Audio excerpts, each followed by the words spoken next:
السلام عليكم ورحمة الله وبركاته.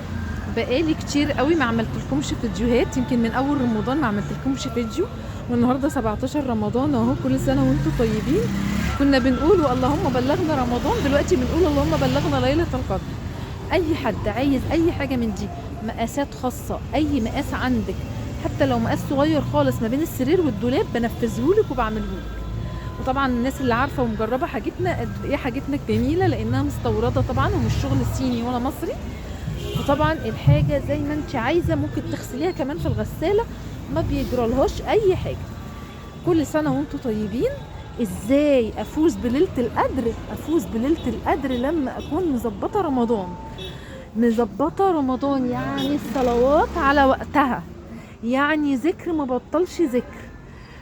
طب ازاي وانا كل يومي في المطبخ وجوه المطبخ؟ لا، ما انت يومك اللي جوه المطبخ ده الذكر لا عايز منك ولا وضوء، ولا عايز منك ان انت حتى تبقي واقفه في اتجاه قبله. طب افتكر ازاي ان انا اذكر الله؟ احنا كنا قايلين قبل رمضان، ويمكن في ناس شافوا فيديوهاتي، ان احنا هنعمله ورقه هتتلزق الورقه دي فوق حنفيه غسيل المواعين، وفيها 6 اذكار لازم يبقوا محطوطين قدام عيني، اللي هو الاستغفار، الصلاة على النبي بالطريقة الإبراهيمية، يا ذي الجلال والإكرام، سبحان الله والحمد لله والله أكبر ولا إله إلا الله، لا حول ولا قوة إلا بالله، لا إله إلا أنت سبحانك إني كنت من الظالمين. 6 أذكار، 6 أذكار لازم كل يوم أقولهم. تمام؟ طول ما أنا بغسل المواعين أو بطبخ دول أفضل أقولهم، يعني عشان جبال حسنات كده، جبال حسنات هتبقى في رصيدك. ده غير بقى انه والعياذ بالله لو عندك حسد او سحر او قله رزق او مشكله او اي حاجه، هتلاقيها تدريجيا كده ربنا كرمك وبعدت عنك خالص.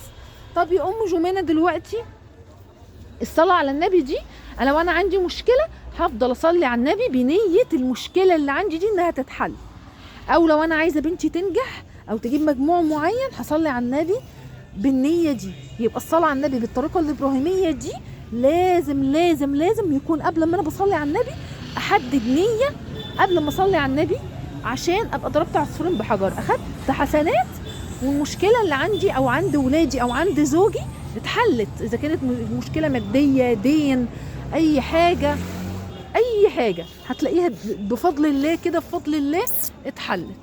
تمام؟ الناس اللي بتبقى عايزة فوط فرداني، ممكن اي فوطه من الفوط الجميله اللي انت شايفاها دي تيجي تاخديها فرداني وبطلعها لك من العلبه. تمام؟ لو عندك عزومه او حاجه والفوط اللي عندك يعني ايه ما بقتش احسن حاجه، ونفسك تحطي فوطه حلوه كده في الحمام عشان العزومه، تعالي وخدي الفوطه اللي انت عايزاها فرداني من العلبه. تمام؟ بس تدعوا لي بالله عليكم. اقول ايه تاني؟ فعايزين ان احنا كمان يبقى عندنا دعاء في صلاتنا، في كل صلاه تدعي تقولي اللهم بلغني ليلة القدر. ماشي؟ وهنعمله جدول لليلة القدر. طب وليلة القدر دي اللي هي ليلة انهي ليلة؟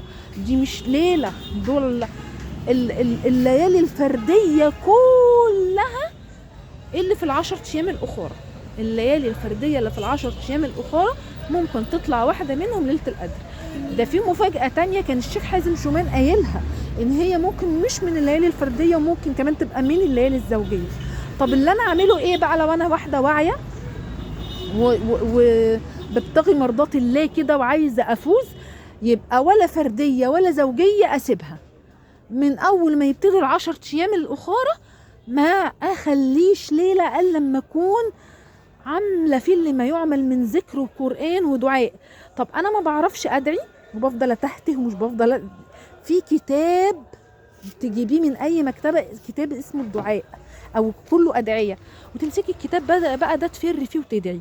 لما انت تمسكي الكتاب وتقري منه الادعيه انت هتلاقي نفسك بقى في خشوع وبتعيطي مع الادعيه. ومن الادعيه دي ايه ده الدعاء اللي انا كنت عايزه اقوله لربنا بس مش عارفه اقوله واتلفظه ازاي.